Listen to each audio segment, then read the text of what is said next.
Hello दोस्तों, कैसे हो आप लोग। उम्मीद करता हूँ कि ठीक हो गए। एपिसोड 1 को आए काफी डिले हो चुका है एंड उसके लिए रियली सॉरी गाइज। तो चलिए बिना किसी देरी के शुरू करते हैं एपिसोड 2। तो पिछले एपिसोड में हमने सुना कि कैसे कियान नाम का एक बहुत ही जीनियस लड़का न्यूली ट्रांसफर्ड लड़की से अपने स्कूल में बुरी तरीके से हार जाता है, जिसके कारण कियान अपना मोटिवेशन खोकर कल्टीवेशन और सारी चीजें छोड़ देता है। यहाँ तक कि उसका ध्यान क्लास में तक नहीं लग रहा था। उसके टीचर ने उसको मोटिवेट करने की काफी कोशिश की, मगर वो इसमें असफल रहे। अब आगे। क्लास की बेल बजते ही कियान अपनी ब्यूटी स्लीप से जाग जाता है और बिना पीछे मुड़े वहां से तेजी से भाग जाता है, जिसे देखकर वर्मा सर डिसअपॉइंट हुए बिना कुछ नहीं कर पाते। वहीं कियान स्कूल के एक ऐसे कोने में आ जाता है जहां पर आमतौर पर कोई आया जाया नहीं करता था। फिर ये शोर करते हुए कि वहां कोई नहीं है, कियान अपने जेब से अपने फोन को निकालता है और उस फोन पर अपनी एक उंगली को काट कर एक ब्लड का कतरा गिरा देता है, जिसके बाद उस फोन में एक गेम लॉन्च होता है, एंट नेस्ट, और वहां पर एक ब्लड कलर अवतार नजर आने लगता है। दरअसल जब से वो फोन कियान को मिला था, तब से कियान अपना पूरा समय इसी गेम को खेलने में बिताता है और उससे कियान को डायमेंशनल क्रिस्टल्स मिला करते हैं। पहले जब वो इस गेम को नहीं खेला करता था, तब उसकी स्पीड 7, स्ट्रेंथ 4, कॉन्स्टिट्यूशन 7 और प्राइमोर्डियल एनर्जी 1 थी। ग्राइंडिंग से मिले क्रिस्टल्स के थ्रू कियान ने इस संख्या को 1 महीने से भी ज्यादा समय में काफी हद तक बढ़ा लिया था। अगर ये फोन उसे नहीं मिला होता तो इतना इवॉल्व करने में उसे सालों बीत जाते। बड़े समय तक इस गेम का उपयोग करने के बाद कियान ने नियमों का एक सेट समझा, यही कि कोई भी डायमेंशनल क्रिस्टल हो, जब तक उसका वैल्यू अपने वैल्यू से अधिक होता, उसका उपयोग करने से कियान के स्टैट्स सीधे आयामी क्रिस्टल के उतने बढ़ जाते। अगर डायमेंशनल क्रिस्टल्स का वैल्यू उसकी अपनी वैल्यू से कम या फिर इक्वल होता, तो ये केवल उसकी एनर्जी की भरपाई कर सकता था। फिर प्राइम एनर्जी आर्ट का यूज करके वो सीधे बढ़त की बजाय अपनी आर्ट के थ्रू इसे इंक्रीज कर सकता था। इसका मतलब ये भी था कि डायमेंशनल क्रिस्टल्स का वैल्यू जितना ज्यादा होगा उतना ही कियान के लिए अच्छा होगा, क्योंकि कियान पर इसका प्रभाव भी बढ़ जाएगा। एंट नेस्ट में इतने पावरफुल विगर एंट्स को मारने के बावजूद कियान ने जो हाईएस्ट एनर्जी क्रिस्टल देखा था वो 9 था। हायर कॉन्स्टिट्यूशन क्रिस्टल सिर्फ 8 था, स्पीड क्रिस्टल सिर्फ 5 था और प्राइम एनर्जी क्रिस्टल मिलना तो राई के ढेर में किसी छोटे कंकड़ को ढूंढने समान था। जो 5 उसने हासिल किए थे वो आज तक के सबसे वैल्यूएबल थे। कियान ने इस संभावना पर विचार किया था कि इसका लेना देना विगर एंट के प्राकृतिक बनावट से है। ये अपनी स्ट्रेंथ और कॉन्स्टिट्यूशन के मामले में उत्कृष्ट थी, लेकिन उनकी स्पीड में कमी थी और यही रीजन था कियान को जो स्ट्रेंथ क्रिस्टल मिले वो उम्मीद से हाई वैल्यू के थे, जबकि स्पीड क्रिस्टल का ज्यादा महत्व यहाँ पर नहीं था। हालांकि कम वैल्यू वाले डायमेंशनल क्रिस्टल्स का उपयोग भी एनर्जी रिकवर करने के लिए किया जा सकता था, जिससे कियान को एस्थेटिक मेडिटेशन की आर्ट कल्टीवेट करने की एनर्जी मिलती।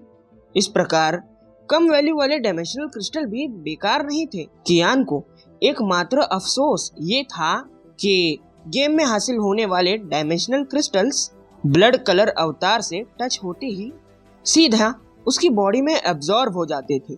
इसका मतलब ये था कि उन क्रिस्टल्स को रियल वर्ल्ड में नहीं लाया जा सकता था, नहीं तो सिर्फ उन लो वैल्यू वाले क्रिस्टलों को बेचकर ही, जो कियान के लिए किसी काम के नहीं थे, वो अंबानी बन सकता था। इस एंट नेस्ट में बहुत सारी एंट्स थी। ये कियान के ब्लड कलर अवतारों को देखती थी तो इकट्ठा होने वाली एंट्स की संख्या सिर्फ और सिर्फ बढ़ती ही जाती थी। 100 से ज्यादा पावरफुल एंट्स को मारने के बाद एक और डायमेंशनल क्रिस्टल कियान को हासिल होता है, लेकिन दुर्भाग्य से ये केवल 3 की लेवल वाला स्ट्रेंथ क्रिस्टल था। इसका उपयोग सिर्फ एनर्जी सप्लीमेंट के लिए ही किया जा सकता था। डायमेंशनल क्रिस्टलों की प्रोड्यूस होने की रेट ज़्यादा नहीं थी, और मान लो अगर वो मिल भी जाए तो उनमें से ज़्यादातर का वैल्यू 3 या फिर उससे भी कम था। हाई वैल्यू वाले क्रिस्टल्स की प्रोडक्शन की रेट काफ़ी कम थी, इसीलिए कियान उन्हें हासिल करने के लिए सिर्फ भारी मात्रा में की जाने वाली ग्राइंडिंग पर ही भरोसा कर सकता था। यही कारण था कि वो अक्सर क्लास में सो जाया करता, और इसीलिए उसने कल्टीवेशन पर ध्यान देना भी बंद कर दिया था। क्लासेस के अलावा वो बाकी समय ग्राइंडिंग में बिताया करता, यहाँ तक कि रात में भी उसके पास कल्टीवेशन करने या क्लास में ध्यान लगाने का समय बिल्कुल भी नहीं था। इसके बावजूद जिस स्पीड से वो खुद को पावरफुल बना रहा था, वो पास्ट के कंपैरिजन में अतुलनीय था। अगर वो पहले की तरह एसेटिक मेडिटेशन को कल्टीवेट करने में फोकस रखता तो उसकी एनर्जी को 5 तक पहुंचाने वाला टाइम 12 गुना ज़्यादा लगता। जैसे जैसे पावरफुल एंट्स की संख्या बढ़ी, वैसे कियान को दबाव महसूस होना शुरू हो जाता है। देखते ही देखते कियान का ब्लड कलर अवतार उन एंट्स के बीच चारों बाजुओं से घिर चुका था। फोन की स्क्रीन पर अब सिर्फ और सिर्फ एंट्स ही दिखाई दे रही थी, और तभी स्क्रीन ब्लैंक हो जाती है। कियान के पास गेम को फिर से शुरू करने के अलावा कोई चारा नहीं था, जिसके लिए उसे अपनी फोन की स्क्रीन पर फिर से अपनी उंगली से खून की बूंद टपकानी पड़ी। उसका खून का एक कतरा मतलब गेम में एक और लाइफ। यहाँ पर खून की एक बूंद एक लाइफ को रीसेट करने के समान थी। गेम स्टार्ट होते ही वो फिर से अपनी ग्राइंडिंग में लग गया। वो एक के बाद एक विगर एंट्स को मारता गया, लेकिन इस बार कियान का लक कुछ ज्यादा खास नहीं था। इस बार 100 से ज्यादा विगर एंट्स को मारने के बाद भी उसे एक भी डायमेंशनल क्रिस्टल हासिल नहीं हुआ। यह तो एक अच्छी बात थी कि कियान पेशेंस रखने वाला आदमी था। वो जल्दी गुस्सा होने वालों में से नहीं था, वरना तो वो इस गेम में टिक ही नहीं पाता। फिर उसने धीरज के साथ अपनी ग्राइंडिंग को जारी रखा। अचानक उसकी नज़र उन एंट्स के बीच मौजूद एक खास विगर एंट पर पड़ती है। इस विगर एंट का कलर ह्यूमन ब्लड कलर था, मानो जैसे ये पूरी तरह से खून के परत से ढकी हो। ये अन्य विगर एंट्स के बीच सबसे अलग मालूम हो रही थी, और इसका सिर बाकी चींटियों से थोड़ा बड़ा था। कियान ने तुरंत उसे भाप लिया। रेड पावरफुल एंट को हमले की तैयारी करता देखकर कियान सावधानी पूर्वक उसे ऑब्जर्व करता है, और उसने पाया कि उसकी स्ट्रेंथ और स्पीड बाकी विगर एंट्स के मुकाबले कहीं ज्यादा है। मगर ये अभी भी कियान के लिए ज्यादा परेशानी वाली बात नहीं थी। कियान अभी भी उस रेड विगर एंट को संभालने के लिए कैपेबल था।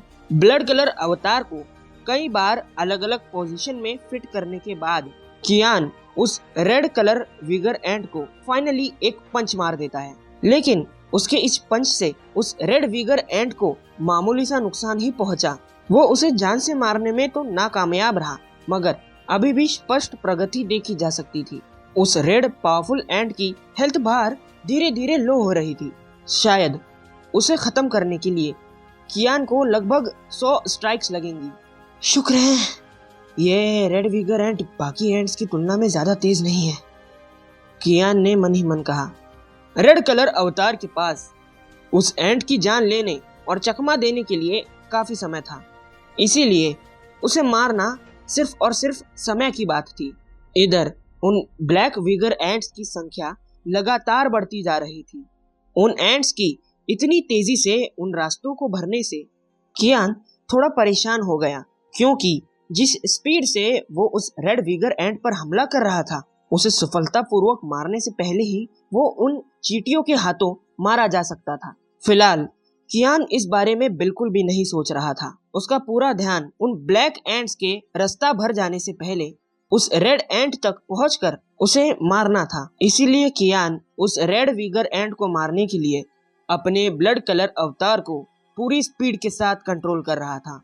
जैसे ही रेड विगर एंट की हेल्थ बार लगभग 0 होने आई, आसपास की ब्लैक एंट्स की तादाद अचानक बहुत बढ़ गई, जिससे ब्लड कलर अवतार को चारों तरफ घूमकर स्ट्राइक्स डिलीवर करने में परेशानी हो रही थी, और इसी वजह से वो उन एंट्स के हमले का बचाव नहीं कर सकता था।